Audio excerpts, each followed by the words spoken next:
ہشام بن عروہ نے بیان کیا، ان سے ان کے والد نے اور ان سے عبداللہ بن زمعہ نے بیان کیا کہ میں نے نبی کریم صلی اللہ علیہ وسلم سے سنا، خطبے کے دوران آپ نے اس قوم کا ذکر کیا جنہوں نے اونٹنی کو ذبح کر دیا تھا۔ آپ نے فرمایا کہ خدا کی قسم، بھیجی ہوئی اس اونٹنی کو ذبح کرنے والا قوم کا ایک بہت ہی باعزت آدمی قیدار نامی تھا، جیسے ہمارے زمانے میں ابو زمعہ اسود بن مطلب ہے۔ صحیح بخاری حدیث نمبر 3377۔ سلیمان نے بیان کیا، ان سے عبداللہ بن دینار نے اور ان سے حضرت عبداللہ بن عمر رضی اللہ عنہ نے بیان کیا کہ رسول اللہ صلی اللہ علیہ وسلم نے جب حجر سمود کی بستی میں غزوہ تبوک کے لیے جاتے ہوئے پڑاؤ کیا تو آپ نے صحابہ رضی اللہ عنہم کو حکم فرمایا کہ یہاں کے کنوؤں کا پانی نہ پینا اور نہ اپنے برتنوں میں ساتھ لینا۔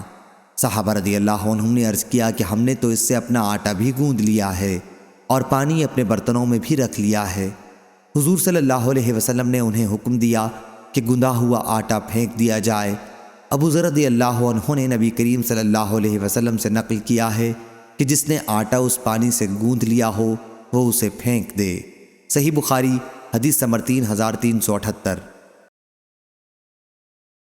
انس بن عیاض نے بیان کیا، ان سے عبید اللہ نے، ان سے نافع نے اور انہیں عبداللہ بن عمر رضی اللہ عنہ نے خبر دی کہ صحابہ رضی اللہ عنہم نے نبی کریم صلی اللہ علیہ وسلم کے ساتھ سمود کی بستی حجر میں پڑاؤ کیا تو وہاں کے کنوؤں کا پانی اپنے برتنوں میں بھر لیا اور آٹا بھی اس پانی سے گوندھ لیا، لیکن حضور صلی اللہ علیہ وسلم نے انہیں حکم دیا کہ جو پانی انہوں نے اپنے برتنوں میں بھر لیا ہے اسے انڈیل دیں اور گندھا ہوا آٹا جانوروں کو کھلا دیں۔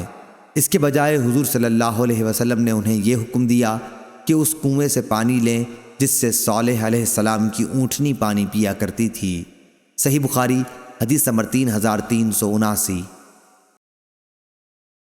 سالم بن عبداللہ نے خبر دی اور انہیں ان کے والد عبداللہ رضی اللہ عنہ نے کہ نبی کریم صلی اللہ علیہ وسلم جب مقام حجر سے گزرے تو فرمایا کہ ان لوگوں کی بستی میں جنہوں نے ظلم کیا تھا نہ داخل ہو، لیکن اس صورت میں کہ تم روتے ہوئے ہو، کہیں ایسا نہ ہو کہ تم پر بھی وہی عذاب آ جائے جو ان پر آیا تھا۔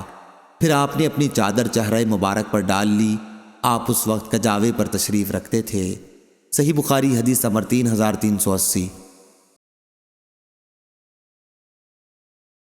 وہب نے بیان کیا، ان سے ان کے والد نے بیان کیا، انہوں نے یونس سے سنا، انہوں نے زہری سے، انہوں نے سالم سے اور ان سے حضرت ابن عمر رضی اللہ عنہ نے بیان کیا کہ نبی کریم صلی اللہ علیہ وسلم نے فرمایا کہ جب تمہیں ان لوگوں کی بستی سے گزرنا پڑے جنہوں نے اپنی جانوں پر ظلم کیا تھا تو روتے ہوئے گزرو، کہیں تمہیں بھی وہ عذاب آ نہ پکڑے جس میں یہ ظالم لوگ گرفتار کیے گئے تھے۔ صحیح بخاری حدیث نمبر 3381۔